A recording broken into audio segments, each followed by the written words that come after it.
अगर तुम्हारा सपना तुम्हारा नशा है तो तुमको भगवान भी हरा नहीं सकता। बहुत बड़ा मंत्र है सर ये। अगर तुम्हारा सपना तुम्हारा नशा है, तुम्हारा जो भी सपना है, बहुत सारे लोग सपने उधार मांग के लाते हैं।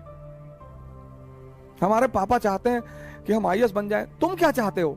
नहीं, हम तो बैंक में भी काम कर लेंगे। तब तुम नहीं बनोगे, तब तुम नहीं बनोगे, क्योंकि बनना तुम्हें है और वो तुम्हारा नशा ही नहीं है।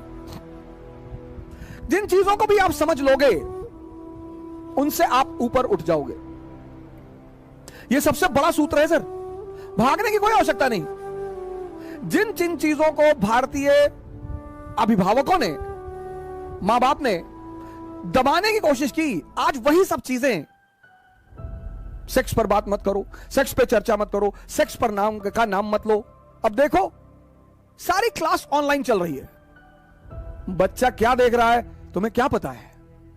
अब वो समय है जो आपको बताना पड़ेगा सर, बोलना पड़ेगा, क्योंकि जब भी कोई चीज हम बाहर से सीखते हैं तो बड़ी विकृत रूप में सीखते हैं सर। भारत में एक ग्रंथ है विज्ञान भारोतंत्र,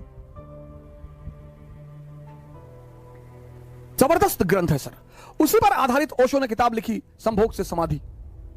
उस किताब में सेक्स की कहीं चर्चा ही नहीं है। शंकर जी का बड़ा संबंध रहा नशे से। मैं बड़ा इस मामले को लेकर बड़ा चिंतित रहता था कि यार भगवान का नशे से क्या, ये क्यों धतूरा चढ़ाते हो उस पर, क्यों भांग चढ़ाते हो? सर उसका बड़ा आध्यात्मिक महत्व है, उसका इतना आध्यात्मिक महत्व है कि अगर हमारे देश का आदमी समझ जाए उस बात को, और वो सबके लिए है सर।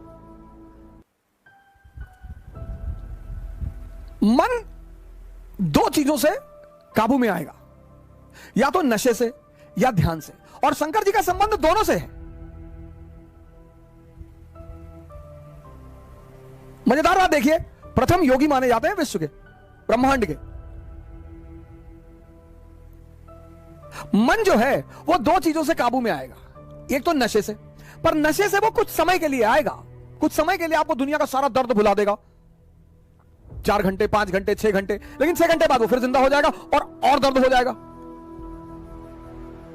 फिर जब और दर्द हो जाएगा तो व्यक्ति फिर और नशे की तरफ भागेगा, फिर ऐसा हो जाएगा कि वो नशा उसे मार डालेगा। तो वो नशा, वो धतूरा, वो भांग, वो गांजा, ये जितनी भी नशे की चीजें हैं, ये भोलेनाथ पे चढ़ाई जाती है कि प्रभु ये तुम ले लो और ध्यान हमको दे दो। भारतीय संस्कृति के सुपरस्टार है सर, सुपरस्टार। पौरुष पर बल देते हैं, कपड़े पे ध्यान मत दो, कुर्ता पैजामा डाल लो, निकल लो। ताकत होनी चाहिए कि प्रधानमंत्री के दरवाजे पर खड़े हो जाओ तो भागते हुए बाहर आ जाए। ये सब सूचना दे रहे हैं वो। टाई वाई लगा के, 50,000 का जूता पहन के, डीओ लगा के क्लर्क के सामने जाके खड़े हो कि विधायक जी से मिलना है। वो बैठा है, विधायक जी से मिलना, विधायक जी बिजी है। पता लगा विधायक जी अंदर दहला पकड़ खेल रहे हैं। बहुत सारे लोग जीवन यापन के साधन ढूंढ रहे हैं, एम्प्लॉयमेंट के साधन ढूंढ रहे हैं। बहुत सारे लोगों को महत्वाकांक्षा और जीवन यापन में फर्क ही नहीं पता। महत्वाकांक्षा एक नशा है।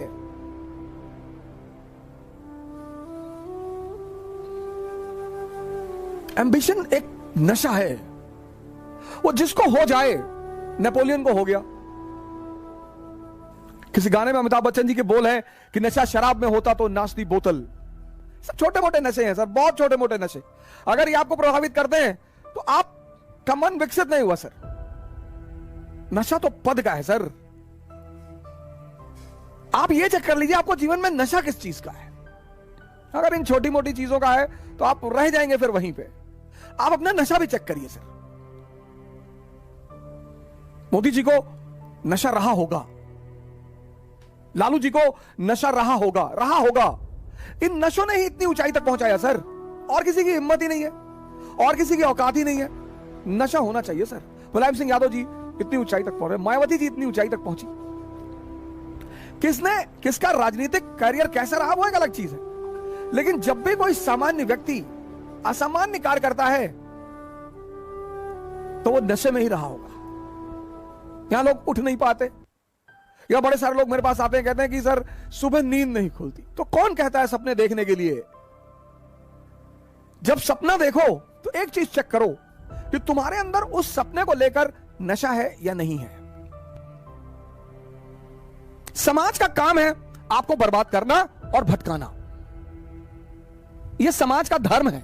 उस समाज में अगर कोई आपको बनाने वाला मिल जाए मां बाप के अतिरिक्त, तो आप बहुत भाग्यशाली हैं। इस दुनिया में अगर आपका कोई शुभचिंतक है तो वो है मां बाप, सबके साथ। लेकिन होता क्या है, वो कठोर होते हैं हमारे प्रति। जो भी शुभचिंतक होगा वो कठोर होगा, जिसको शोषण करना होगा वो मृदु होगा। जैसे पड़ोस की आंटी, उनको कोई काम है, और बेटा बबलू कैसे हो बेटा, दिखाई नहीं पड़े, बेटा हमारा आटा लिया देते चक्की से लो। अब मां इस तरह से नहीं बोलेगी, मां कहेगी बदतमीज कहां मरा हुआ था। तो अब हम ह्यूमन नेचर है हमारा, तो हमें मां बाप बड़े बुरे लगते हैं। लेकिन सूत्र यही है सर, जो भी आपके प्रति कठोर है वो आपका भला सोचता है, और जो भी आपके प्रति मृदु है, अच्छा बोलता है, आपकी सिर्फ तारीफ करता है, वो आपके शोषण के फिराक में है। जय हिंद।